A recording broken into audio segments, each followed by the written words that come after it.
সংস্কার কার্যক্রমে জাপানের সমর্থন, বাজেট সহায়তা মিলেছে 13,000 কোটি টাকা, আরও বেশি বিনিয়োগের আহ্বান প্রধান উপদেষ্টার। নির্বাচন দিতে চায় না অন্তর্বর্তী সরকার, অভিযোগ মির্জা আব্বাসের। দ্রুত নির্বাচনের রোডম্যাপের দাবি, জিয়াউর রহমানের সমাধিতে শ্রদ্ধা। তিনি বললেন একটি দল নির্বাচন চায়, আর আমরা বলতে চাই একটি লোক নির্বাচন চায় না। জাতি প্রত্যাশা করে ডিসেম্বরের মধ্যেই অতি অবশ্যই জাতীয় সংসদ নির্বাচন অনুষ্ঠানের লক্ষ্যে একটি সুস্পষ্ট রোডম্যাপ ঘোষণা করা হবে। নতুন অর্থ বছরের রাজস্ব লক্ষ্যমাত্রা 5,18,000 কোটি টাকা। যৌক্তিকতা নিয়ে প্রশ্ন অর্থনীতিবিদদের। কর প্রশাসন সংস্কারের তাগিদ। সরকার হয়তো চিন্তা করছে যে ভ্যাটের একটা ইউনিফর্ম রেট ইমপ্লিমেন্ট করতে, এবং সেটা বাজেটে ঘোষণা আসতে পারে। ঝড়ো বৃষ্টিতে উপকূলীয় জেলায় বাড়িঘর এবং ফসলের ব্যাপক ক্ষতি, ভেসে গেছে মাছের ঘের। রাজধানী সড়কে আজও জলাবদ্ধতায় দুর্ভোগ। থেমে নেই ভারত থেকে অবৈধ পুশিন। ফেনী, খাগড়াছড়ি, হবিগঞ্জে সীমান্তে হয়ে 49 জনকে পাঠালো বিএসএফ, প্রতিবাদ জানিয়েছে বিজিবি। কানাডায় ভয়াবহ রূপ নিয়েছে দাবানল, ধোঁয়া ছড়িয়ে পড়ছে যুক্তরাষ্ট্রীয় ম্যানিটোবা, সাসকেচুয়ান থেকে সরিয়ে নেওয়া হচ্ছে হাজারো বাসিন্দাকে। এবং বিসিবি নতুন সভাপতি হলেন আমিনুল ইসলাম, সিনিয়র সহ সভাপতি ফাহিম। বোর্ড সভায় সিদ্ধান্ত, আইসিসির কাছে নালিশ ফারুকের। আমন্ত্রণ সংবাদ সন্ধ্যায়, শুনছিলেন শিরোনাম, সাথে আছি বিপাশা চক্রবর্তী। বাংলাদেশে চলমান সংস্কার কার্যক্রমে পূর্ণ সমর্থন জানিয়েছে জাপান। একই সঙ্গে বাজেট সহায়তা হিসেবে প্রায় 13,000 কোটি টাকা দিচ্ছে দেশটি। শুক্রবার জাপানের টোকিওতে দেশটির প্রধানমন্ত্রী ইশিবা শিগেরুর সঙ্গে প্রধান উপদেষ্টা ডক্টর মোহাম্মদ ইউনুসের দ্বিপক্ষীয় বৈঠক হয়। এতে 6টি সমঝোতা স্মারক সই হয়। এদিকে শীর্ষ জাপানি কোম্পানি নির্বাহীদের সঙ্গে বৈঠকে নতুন বাংলাদেশ বিনির্মাণে আরও বেশি বিনিয়োগ চান প্রধান উপদেষ্টা। তিনি বলেন, আওয়ামী লীগ ব্যাংক খালি করে গেছে, সে অবস্থা থেকে ঘুরে দাঁড়াচ্ছে দেশ। আরো জানাচ্ছেন ফাহিম ইউসুফ। জাপানের প্রধানমন্ত্রী শিগেরু ইশিবার সঙ্গে দ্বিপক্ষীয় বৈঠক করেন বাংলাদেশের প্রধান উপদেষ্টা ডক্টর মোহাম্মদ ইউনুস। শুক্রবার সকালে টোকিওতে এ বৈঠকে দ্বিপক্ষীয় বিষয় নিয়ে আলোচনা করেন তারা। এ সময় প্রধান উপদেষ্টাকে গার্ড অব অনার দেয় জাপান সরকার।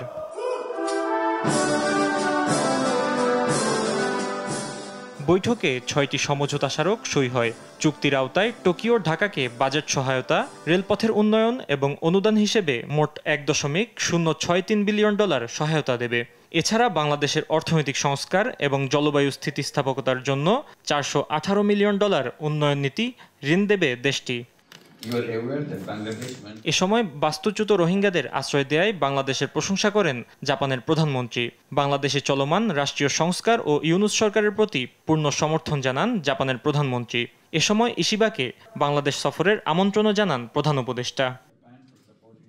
বৈঠক শেষে জাপানের প্রধানমন্ত্রী শিগেরু ইশিবাকে গ্রাফিতি বই আর্ট অফ ট্রায়াম্প উপহার দেন প্রধান উপদেষ্টা ডক্টর মোহাম্মদ ইউনুস। পরে শীর্ষ জাপানি প্রতিষ্ঠানের নির্বাহীদের সঙ্গে এক গোলটেবিল আলোচনায় নতুন বাংলাদেশ গড়ায় বাংলাদেশে আরও বেশি বিনিয়োগ করতে দেশটির কোম্পানিগুলোর প্রতি আহ্বান জানান প্রধান উপদেষ্টা। এদিকে সামাজিক উদ্ভাবন ও বৈশ্বিক উন্নয়নে অসামান্য অবদানের জন্য অন্তর্বর্তী সরকারের প্রধান উপদেষ্টা প্রফেসর মোহাম্মদ ইউনুসকে সম্মানসূচক ডক্টরেট ডিগ্রি দিয়েছে জাপানের সোকা বিশ্ববিদ্যালয়। You are born as an entrepreneur, as a creative person. It's the essence of human being is creativity. If you don't have creativity, you are nothing. পরে জাপানে বাংলাদেশ দূতাবাসে প্রবাসী বাংলাদেশিদের সঙ্গে মতবিনিময় করেন প্রধান উপদেষ্টা। আজকে আমরা বলবো যে বাংলাদেশ প্রধান উপদেষ্টার জাপান সফরের তৃতীয় দিনের কার্যক্রম নিয়ে ব্রিফ করেন প্রেস সচিব শফিকুল আলম। আমরা ওদের কাছ থেকে পাচ্ছি হচ্ছে 1.063 মানে $1 বিলিয়ন একটু বেশি আমরা ওদের কাছে পাচ্ছি। তাহলে আমাদের আসলে এখন যে ইকোনমিক যে আমরা যে রিকভারির মধ্যে আছি, সেই রিকভারিতে এটা হেল্প করবে আমাদের। ফাহিম ইউসুফ, দেশ টিভি, ঢাকা। নির্বাচন নিয়ে বিএনপিকে দোষারোপ করা হচ্ছে। আদতে প্রধান উপদেষ্টা নিজেই চান না দেশে নির্বাচন হোক, এমন অভিযোগ করেছেন বিএনপি স্থায়ী কমিটির সদস্য মির্জা আব্বাস। আর দ্রুত নির্বাচনের রোডম্যাপ ঘোষণার দাবি জানান দলের স্থায়ী কমিটির আরেক সদস্য সালাউদ্দিন আহমেদ। ডক্টর খন্দকার মোশাররফ হোসেনের অভিযোগ, স্বৈরাচার বিদায় হলেও দেশে গণতন্ত্র প্রতিষ্ঠা পায়নি। শুক্রবার রাজধানীতে শহীদ প্রেসিডেন্ট জিয়াউর রহমানের 44তম শাহাদাত বার্ষিকীর আলাদা অনুষ্ঠানে যোগ দিয়ে এসব কথা বলেন তারা। আরও জানাচ্ছেন নিয়াজ মোরশেদ।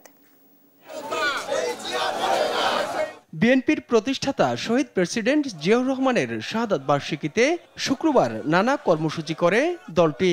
এতে অংশ নেন দলের স্থায়ী কমিটির সদস্য সহ বিএনপির নেতাকর্মীরাও। শহীদ জিয়া যে দলকে বাংলাদেশ উপহার দিয়ে গেছেন, সেই দল বাংলাদেশের আত্মার দলে পরিণত হয়েছে। জাতীয় ক্রাইসিসে প্রত্যেক সংকটময় মুহূর্তে জীবনের বাজি রেখে ভূমিকা রেখেছিল শহীদ প্রেসিডেন্ট জিয়াউর রহমান। সকালে তার সমাধিতে শ্রদ্ধা নিবেদন শেষে বিএনপির স্থায়ী কমিটির সদস্য মির্জা আব্বাস অভিযোগ করেন, দেশের প্রতিটি রাজনৈতিক দল নির্বাচন চায়, শুধু চান না ডক্টর ইউনূস। ইউনূস সাহেব জাপানে বসে বিএনপি সম্পর্কে বদনাম করছেন। তিনি বললেন একটি দল নির্বাচন চায়, আর আমরা বলতে চাই একটি লোক নির্বাচন চায় না, সে হলো ইউনূস, একটা ইউনূস, উনি নির্বাচন চায় না। এ উপলক্ষে হাইকোর্ট মাজারের সামনে অসহায় মানুষের মাঝে খাবার বিতরণ করে দলের স্থায়ী কমিটির সদস্য সালাউদ্দিন আহমেদ বলেন, পুরো জাতি একটি সুষ্ঠু নির্বাচনের অপেক্ষায়। বিষয়টি অনুধাবন করে প্রধান উপদেষ্টা দ্রুতই নির্বাচনের রোডম্যাপ দিবে বলে আশা প্রকাশ করেন তিনি। শহীদের রক্তের প্রত্যাশা আমাদের জাতির অঙ্গীকার। আমরা এই রাষ্ট্রে একটি শক্তিশালী গণতান্ত্রিক ভিত্তি স্থাপন করব, সাংবিধানিক কাঠামো ভিত্তি স্থাপন করব। জাতির প্রত্যাশা করে ডিসেম্বরের মধ্যেই অতি অবশ্যই জাতীয় সংসদ নির্বাচন অনুষ্ঠানের লক্ষ্যে একটি সুস্পষ্ট রোডম্যাপ ঘোষণা করা হবে। এদিকে ঢাকা মহানগর উত্তর বিএনপির উদ্যোগে খাবার বিতরণ অনুষ্ঠানে যোগ দিয়ে ডক্টর খন্দকার মোশাররফ হোসেন বলেন, গণতন্ত্র হুমকির মুখে, স্বৈরাচার বিদায় হলেও গণতন্ত্র এখনো প্রতিষ্ঠা পায়নি। জিয়াউর রহমান বাকশাল বাতিল করে গণতন্ত্র প্রতিষ্ঠা করেছিলেন। আজকে গণতন্ত্র হুমকির সামনে। আজকের বাংলাদেশের মানুষ স্বৈরাচারকে পতন ঘটিয়েছে, কিন্তু এখনো গণতন্ত্র পূর্ণ প্রতিষ্ঠা করতে পারে নাই। পরে অসহায় মানুষের মাঝে খাবার বিতরণ করেন দলের এই স্থায়ী কমিটির সদস্য। তাইফুর রহমান তুহিন, দেশ টিভি, ঢাকা। 2025-26 অর্থ বছরে বাজেটের আকার কমলেও বাড়ছে রাজস্ব আদায়ের লক্ষ্যমাত্রা। যদিও চলতি অর্থ বছরের লক্ষ্যমাত্রা পূরণেই হোঁচট খেয়েছে এনবিআর, তাই নতুন অর্থ বছরের লক্ষ্যমাত্রা পূরণ নিয়ে শঙ্কা জানিয়েছেন বিশ্লেষকরা। বিশাল অঙ্কের রাজস্ব আদায়ের লক্ষ্যমাত্রার নানা দিক জানাচ্ছেন মোহাম্মদ আলাউদ্দিন। চলতি অর্থ বছরের বাজেটের আকার 7,97,000 কোটি টাকা। নতুন অর্থ বছরে বাজেটের আকার কিছুটা ছোট হলেও বাড়ছে রাজস্ব আদায়ের লক্ষ্যমাত্রা। 2024-25 অর্থ বছরের 4,80,000 কোটি টাকার রাজস্ব লক্ষ্যমাত্রা দেয়া হয়েছিল এনবিআরকে। কাঙ্ক্ষিত অগ্রগতি না হওয়ায় সংশোধন করে কমানো হয় লক্ষ্যমাত্রা। নতুন অর্থ বছরে রাজস্ব লক্ষ্যমাত্রা ধরা হচ্ছে 5,18,000 কোটি টাকা। চলতি অর্থ বছরে ঘাটতি থাকলেও নতুন বাজেটে এমন লক্ষ্যমাত্রা নির্ধারণের যৌক্তিকতা নিয়ে প্রশ্ন তুলেছেন অর্থনীতিবিদরা। সরকারের আয়ের প্রধান উৎস হচ্ছে রাজস্ব। রাজস্ব যদি যথেষ্ট পরিমাণে রাজস্ব যদি আপনি আহরণ করতে না পারেন, তাহলে আপনাকে ধার করতে হবে। আমাদের দেশে যারা ট্যাক্স পেয়ার, যারা দিতে পারে, তারা ফাঁকি দেওয়ার চেষ্টা করে এবং তারা সফল হয়। সেই সফল হয় আমাদের অদক্ষতার কারণে, রাজস্ব আহরণের মেকানিজমের অদক্ষতার কারণে হয়। ব্যাপক সংস্কারের মাধ্যমে রাজস্ব আহরণটা বাড়াতে হবে এবং যারা ট্যাক্স দেয় না তাদের এগেনস্টে সত্যিকার অর্থে কঠোর ব্যবস্থা নিয়ে তাদেরকে যাতে ট্যাক্স ফাঁকি দেওয়ার কোনো প্রবণতা না থাকে। 1, 2 হচ্ছে ট্যাক্স দেওয়াটাকে লোকজনের মধ্যে ভীতিটা দূর করতে হবে। রাজস্ব আদায়ের লক্ষ্য পূরণে সমন্বিত পরিকল্পনার মাধ্যমে ইলেকট্রনিক ফিসক্যাল ডিভাইস ইএফডি স্থাপনের পরামর্শ দেন তারা। দুটো বিষয়ে সরকার অবশ্যই যত্নশীল হতে পারে। একটি হলো যে অনেকদিন ধরে ইএফডির কথা আমরা বলছি, ইলেকট্রনিক ফিসক্যাল ডিভাইস, হ্যাঁ, তো সেইটা কিন্তু ওইভাবে স্থাপন করা হচ্ছে না। আসলে আমরা যে অটোমেশনের কথা বলছি সেটার একটা বড় ইনস্ট্রুমেন্ট হতে পারে কিন্তু এই ইএফডি, যেটা গ্রামে গঞ্জে একেবারে এই ভ্যাট কালেকশনের জন্য এটা ইনস্টল করা যেতে পারে। আর দ্বিতীয় বিষয়টা হচ্ছে যে সরকার হয়তো চিন্তা করছে যে ভ্যাটের একটা ইউনিফর্ম রেট তো ইমপ্লিমেন্ট করতে, এবং সেটা বাজেটে ঘোষণা আসতে পারে যে সব রকমের পণ্য এবং সেবার ক্ষেত্রে 15% হয়তো ভ্যাট আরোপ করা হতে পারে। তো সেটা কিন্তু একটা নেতিবাচক প্রভাব তৈরি করবে রেভিনিউ জেনারেশনে, এবং একই সঙ্গে ব্যবসা বাণিজ্যের গতি আরও মন্থর হয়ে যেতে পারে। সেই সঙ্গে কর প্রশাসনের সংস্কার ও শৃঙ্খলা ফিরিয়ে আনা, প্রত্যক্ষ কর আদায় জোরদার সহ নানা প্রস্তাবনা তুলে ধরেন বিশ্লেষকরা। মোহাম্মদ আলাউদ্দিন, দেশ টিভি, ঢাকা। বঙ্গোপসাগরের গভীর নিম্নচাপটি দুর্বল হয়ে উপকূল অতিক্রম করলেও উত্তাল রয়েছে সাগর। উপকূলে দমকা হাওয়া আর ঝোড়ো বৃষ্টিতে ঘরবাড়ি, গাছপালা এবং সড়ক ক্ষতিগ্রস্ত হয়েছে। ভেসে গেছে মাছের ঘের। হাতিয়ার সঙ্গে বন্ধ রয়েছে সারা দেশের নৌ যোগাযোগ। বরিশাল, বরগুনা সহ অন্যান্য জেলায় অভ্যন্তরীণ রুটে বন্ধ রয়েছে লঞ্চ চলাচল। নিম্নাঞ্চলে সৃষ্টি হয়েছে জলাবদ্ধতার। বিদ্যুৎ বিচ্ছিন্ন রয়েছে বিভিন্ন এলাকায়। সহকর্মীদের তথ্য এবং ছবিতে টুম্পা আফরোজের রিপোর্ট। বঙ্গোপসাগরে সৃষ্ট নিম্নচাপটি গভীর নিম্নচাপে পরিণত হয়ে দেশের উপকূল অতিক্রম করেছে। এর প্রভাবে শুক্রবারও কক্সবাজার উপকূলে দমকা হাওয়া সহ ঝড়ো বৃষ্টি হয়। বাতাসের তীব্র গতিতে উপকূলীয় অঞ্চলে ঘরবাড়ি সহ গাছপালা উপড়ে পড়ছে। ভেঙে গেছে মেরিন ড্রাইভ সড়ক সহ অনেক গ্রামীণ সড়ক। স্বাভাবিকের চেয়ে জোয়ারের পানি ৩-৪ ফুট বেশি উচ্চতায় উঠেছে। মহেশখালী, ঘটিভাঙা সহ বিভিন্ন এলাকায় বাঁধ ভেঙে পানি ঢুকে ব্যাপক ক্ষতি হয়েছে। নিম্নচাপে ভোলায় অস্বাভাবিক হারে বেড়েছে নদ নদীর পানি। এতে তলিয়ে গেছে নিম্নাঞ্চল। ক্ষতি হয়েছে ৫ শতাধিক ঘরবাড়ি। মনপুরা, তজুমউদ্দিন ও দৌলত খান পয়েন্টে বাঁধ ভেঙে তলিয়ে গেছে অন্তত ২০টি গ্রাম। এতে পানিবন্দী হয়ে পড়েছেন হাজার হাজার মানুষ। পানিতে ভেসে গেছে পুকুর, মাছের ঘের, গবাদি পশু। ২ দিন যাবৎ বন্ধ রয়েছে অভ্যন্তরীণ ও দূরপাল্লার লঞ্চ চলাচল। বেশিরভাগ এলাকায় বিদ্যুৎ সরবরাহ বন্ধ থাকায় ভোগান্তিতে পড়েছেন স্থানীয়রা। ১ থেকে ১,৫০০ ঘরবাড়ি ক্ষতিগ্রস্ত হয়েছে, বা এটা কম বেশি হতে পারে। আমাদের পর্যাপ্ত পরিমাণ ত্রাণের চাল আমাদের বরাদ্দ আছে। আমরা সকলকেই আমরা চাল দিয়ে এই মুহূর্তে সহযোগিতা করছি। নোয়াখালীর দ্বীপ উপজেলা হাতিয়ার সাথে সারা দেশে নৌ যোগাযোগ বন্ধ রয়েছে। এতে যাত্রীরা পড়েছেন বিড়ম্বনায়। নিম্নচাপ কেটে গেলেও নদীতে এখনো প্রচন্ড ঢেউ ও বাতাস রয়েছে। নদীতে প্রচুর উত্তাল, বাতাসের কারণে কোনো কিছু সি ট্রাক, ছোট নৌকা কোনো কিছু ছাড়তেছে না। এই জন্য মানুষের অনেক ভোগান্তি হচ্ছে। এখান থেকে কোনো যাতায়াত নাই, স্পিড বোট বা ট্রলার বা কোনো ক্রুজার কিছুই চলতেছে না। ঘাট সংক্রান্ত যে সমস্ত কর্তৃপক্ষ আছেন, আমরা সবার কাছে অনুরোধ করব হাতিয়ার মানুষের জন্য স্থায়ী একটা সমাধান হয়। বরিশালে বৈরী আবহাওয়ায় অভ্যন্তরীণ রুটে এখনো বন্ধ লঞ্চ চলাচল। টানা বৃষ্টিতে নগরীর বেশিরভাগ সড়কে জলাবদ্ধতার সৃষ্টি হয়ে ভোগান্তিতে পড়েছেন নগরবাসী। লঘুচাপের প্রভাবে ২০ ঘন্টা পর চাঁদপুর ঢাকা নৌপথে লঞ্চ চলাচল শুরু হয়েছে। টানা বৃষ্টিতে নদীর পানি ৪০ সেন্টিমিটার বেড়েছে। চরাঞ্চলে নিম্নাঞ্চল প্লাবিত হওয়ার সম্ভাবনার কথা বলছে পানি উন্নয়ন বোর্ড।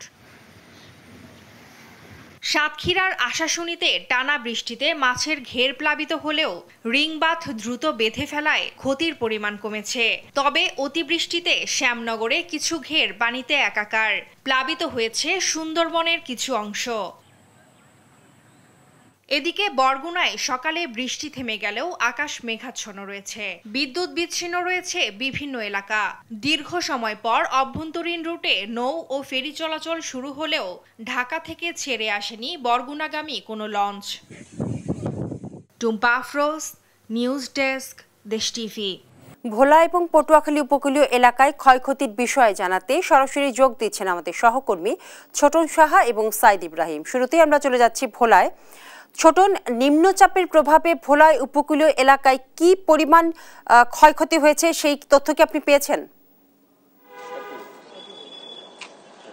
বিপাশা, আমরা গতকালকে থেকে এই পর্যন্ত যে ক্ষয়ক্ষতির তালিকা আমরা জেলা প্রশাসন থেকে জানতে পেরেছি, জেলা প্রশাসক আজাদ জাহান কিন্তু আমাদেরকে বলছিলেন যে এখন পর্যন্ত তাদের কাছে যে তথ্য রয়েছে সেখানে আসলে ৫,০০০ ঘর রয়েছে, সেগুলো আংশিক ক্ষতিগ্রস্ত হয়েছে এবং ১৯০টি ঘর কিন্তু সম্পূর্ণ বিধ্বস্ত হয়েছে, এমনটি কিন্তু আমরা জেনেছি। এবং আমরা দুর্গত এলাকায় ঘুরেছি, সেখানকার দেখেছি যে যারা ক্ষতিগ্রস্ত মানুষজন রয়েছেন তাদের বেশিরভাগ মানুষ কিন্তু খোলা আকাশের নিচে রয়েছেন এবং একই সাথে তাদের ঘরে কিন্তু রান্নাবান্নাও কিন্তু বন্ধ রয়েছে এবং তারা ত্রাণের জন্য হাহাকার করছেন। আমরা জেলা প্রশাসনের সাথে কথা বলেছি, জেলা প্রশাসক বলছিলেন যে তাদের ইতিমধ্যে কিন্তু চাল এবং শুকনো খাবার কিন্তু তারা দুর্গত এলাকায় বিতরণ কার্যক্রম শুরু করেছেন, এমনটি বলছিলেন। তো আসলে আর যে সার্বিক যে আপডেট তার মধ্যে রয়েছে যে এখন পর্যন্ত কিন্তু অভ্যন্তরীণ নৌ রুটের কিন্তু নৌযান চলাচল এখনও শুরু হয়নি। তবে সকালবেলা আমরা দেখেছি ফেরি চলাচল শুরু হয়েছে, যে কারণে মানুষ কিন্তু গন্তব্যে যেতে পারছেন না। ভোলার সাথে দেশের অন্যান্য অঞ্চলের যোগাযোগ এখন পর্যন্ত বিচ্ছিন্ন রয়েছে এবং জেলা প্রশাসক বলছিলেন যে তারা পূর্ণাঙ্গ রূপে যে ক্ষয়ক্ষতি সেই তালিকাটা তৈরি করছেন এবং ত্রাণ বিতরণও একই সাথে চলবে। আমরা জেনেছি যে যে সমস্ত এলাকায় বেড়িবাঁধ ভেঙে গেছে, বিশেষ করে তজুমুদ্দিন মনপুরা এবং দৌলত খান পয়েন্টে যে বেড়িবাঁধ ভেঙে গেছে সেগুলো কিন্তু মেরামতের কাজও কিন্তু একই সাথে চলছে। তো দুর্গত এলাকার মানুষের দাবি যাতে অতি দ্রুত তাদের কাছে ত্রাণ বিতরণ দেওয়া হয়, সেই দাবিটি কিন্তু তুলেছেন। তো বলা যায় যে এখন পর্যন্ত, এখন যেহেতু রাত 7টা বাজে, তো আজকে সারা দিনে কিন্তু আমরা তেমন বৃষ্টির দেখা পাইনি, বৃষ্টি নেই, তবে মেঘাচ্ছন্ন ছিল পরিবেশ, এখনো মেঘাচ্ছন্ন রয়েছে। উপকূলবাসীর কাছে যে শঙ্কা ছিল এই ঝড় নিয়ে, ক্ষয়ক্ষতি নিয়ে, সেটি বলা যায় যে অনেকটা কেটে গেছে এবং উপকূলে বলা যায় যে অনেকটাই স্বাভাবিক অবস্থা ফিরে এসেছে। তো এ ছিল আমার কাছে যে নিম্নচাপের প্রভাবে যে বলা ক্ষয়ক্ষতি হয়েছে তা নিয়ে সর্বশেষ তথ্য। এখন আমরা যুক্ত হব পটুয়াখালী, সেখানে রয়েছেন আমাদের সহকর্মী সাইদ ইব্রাহিম। সাইদ ইব্রাহিম, আপনার সেখানকার এই নিম্নচাপের প্রভাবে কি ধরনের ক্ষয়ক্ষতি হয়েছে সে বিষয়ে বিস্তারিত জানাবেন।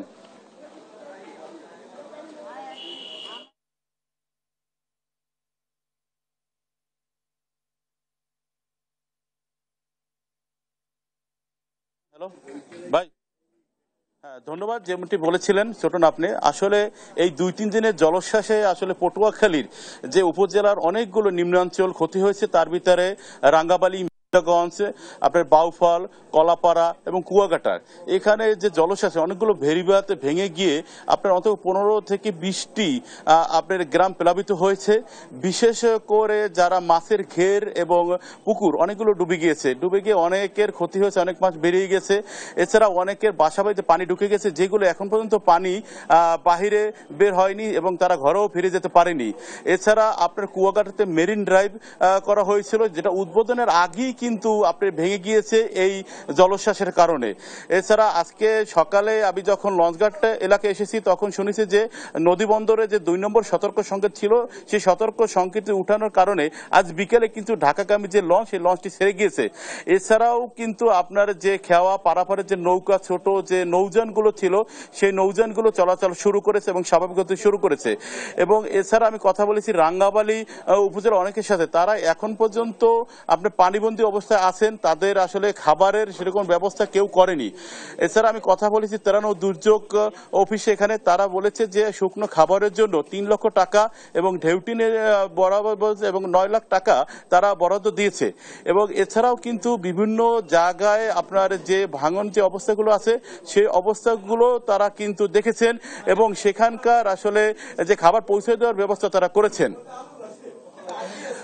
এই ছিল পটুয়াখালী থেকে ঘূর্ণিঝড় নিয়ে আমার কাছে এখনকার সর্বশেষ তথ্য। আমরা ফিরে যাব স্টুডিওতে বিপাশার কাছে। বিপাশা, গভীর নিম্নচাপের প্রভাবে ঢাকা সহ দেশের বিভিন্ন স্থানে কখনো থেমে থেমে বা কখনো মুষলধারে বৃষ্টি হচ্ছে।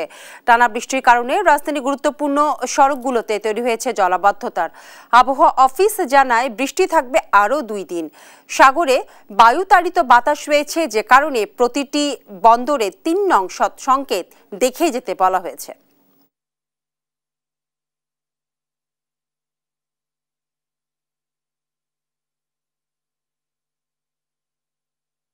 দর্শক, দুর্যোগপূর্ণ আবহাওয়ায় রাজধানী পরিস্থিতি জানাতে সরাসরি যোগ দিচ্ছেন আমাদের সহকর্মী তারেক মাহমুদ সুজন। তারেক, রাজধানীর বিভিন্ন সড়কে কি পরিস্থিতি দেখছেন আপনি? জলাবদ্ধতা নিরসনে কর্তৃপক্ষ কি ধরনের উদ্যোগ গ্রহণ করছে বলে আপনি জানতে পেরেছেন? বিপাশা, যেমনটি জানেন, 2 দিনের টানা বৃষ্টিতে কিন্তু নিউ মার্কেট সহ সারা দেশের মতোই কিন্তু রাজধানীর বিভিন্ন জায়গায় জলাবদ্ধতার সৃষ্টি হয়েছে। এই জায়গাটিতে আমরা যেমনটি দেখছি, ঈদকে সামনে রেখে যে ক্ষুদ্র ব্যবসায়ী যারা, তারাও কিন্তু সে পানির মধ্যেই কিন্তু তাদের সেই ব্যবসা চালাচ্ছেন এবং মূলত তারা ছাড়াও যারা শপিং মলে ব্যবসায়ী রয়েছে মার্কেটের, তারাও কিন্তু এই ভোগান্তির ফলে কাস্টমার পাচ্ছেন এবং ক্রেতারাও কিন্তু বলা চলে পানিতে হেঁটে এই জায়গাগুলোতে শপিং করার জন্য আসছেন। এবং আমরা এই বৃষ্টির ফলে দেখছি তীব্র যানজটের সৃষ্টি হয়েছে কিন্তু নিউ মার্কেট এলাকাতে। ঠিক ঢাকা কলেজের যে বিপরীত যে সড়কটি, পুরো সড়কটি বলা চলে পানিতে এখন পর্যন্ত ডুবে আছে এবং যানজট তীব্র। জলাবদ্ধতার নিরসনের যে উদ্যোগের কথা বলছেন, আমরা কিছুদিন আগে দেখেছি এখানে পাইপ দিয়ে পানি নিষ্কাশনের চেষ্টা করছিল, কিছুক্ষণ হয়তো নিষ্কাশনও করা হয়েছে, কিন্তু যেহেতু প্রধান সড়ক সেভাবে নিষ্কাশন করা যায়নি এবং এখন পর্যন্ত এই জায়গাটিতে একই অবস্থায় রয়েছে। মূলত আজকে দুপুরের পর থেকে বৃষ্টি না হলেও গতকাল এবং আজ সকাল পর্যন্ত টানা যে বৃষ্টি, সেই বৃষ্টির রাজধানীর বিভিন্ন জায়গায় কিন্তু এইভাবে পানির মধ্যে বলা চলে তলিয়ে রয়েছে। এবং আমরা এখানকার ব্যবসায়ীদের সঙ্গে কথা বলেছি যে তারাও যেমনটি বলছে এই বৃষ্টি জলাবদ্ধতার কারণে ব্যবসার ক্ষতি হচ্ছে। একটু যদি বলে যে বৃষ্টির, আপনি তো এই জলাবদ্ধতার জন্য কেমন ক্ষতির মুখে পড়ছেন এই টাইমে? ঈদের সময় তো এখন ক্ষতি, সম্পূর্ণই ক্ষতি, কারণ যে এখন সবাই 2 টাকা রোজগার করতে চায়। এখন এই যে বৃষ্টির কারণে গতকালে বন্ধ, এখন লাগাইতেছি দোকান, তারপরে মাল আনি, অল্প করে মাল আনছে। এখন মালিকের ইচ্ছা যদি বেশি কপালে রিজিকে যা থাকে এই আর কি। যেমনটি বলছেন যে ভোগান্তিতে কিন্তু সাধারণ মানুষ সহ নানান শ্রেণীর ব্যবসায়ীরা কিন্তু ভোগান্তিতে রয়েছে। তো এই ছিল আমার কাছে রাজধানী নিউ মার্কেট থেকে সবশেষ। ফেনী, খাগড়াছড়ি এবং হবিগঞ্জ সীমান্ত দিয়ে নারী পুরুষ সহ 49 জনকে পুশিন করেছে বিএসএফ। বিজিবি জানিয়েছে বৃহস্পতিবার ভোরে বৈরী আবহাওয়ার সুযোগ নিয়ে ভারত বাংলাদেশ সীমান্তে ছাগলনাইয়ায় বিএসএফ তাদের প্রথমে হাত এবং চোখ বেঁধে সীমান্ত এলাকায় নিয়ে আসে, পরে ছাগলনাইয়া উপজেলার মটুয়া সীমান্ত এলাকায় নিয়ে তাদের বাংলাদেশে পুশিন করে। এদিকে খাগড়াছড়ি মাটিরাঙ্গা সীমান্ত নিয়ে আরও 14 জনকে অবৈধভাবে পুশিন করেছে বিএসএফ। আর হবিগঞ্জের চুনারুঘাট সীমান্ত এলাকায় ডেবরাবাড়ি নামক স্থান দিয়ে 22 জনকে পুশিন করেছে ভারতীয় সীমান্তরক্ষী বাহিনী। 13 জনকে পুশিন করা হয়েছে। এই 13 জনের ব্যাপারে আমরা তাদের এলাকায় তাদের যে ঠিকানা আমাদেরকে দিছে, তারা সেই ঠিকানা অনুযায়ী আমরা তাদের কুড়িগ্রাম ওই থানাগুলোতে আমরা তাদের মেসেজ পাঠাইছি। তাদের যদি বাড়িঘর ঠিকানা ঠিক থাকে তাহলে তো তাদের বাড়িঘরে পাঠানো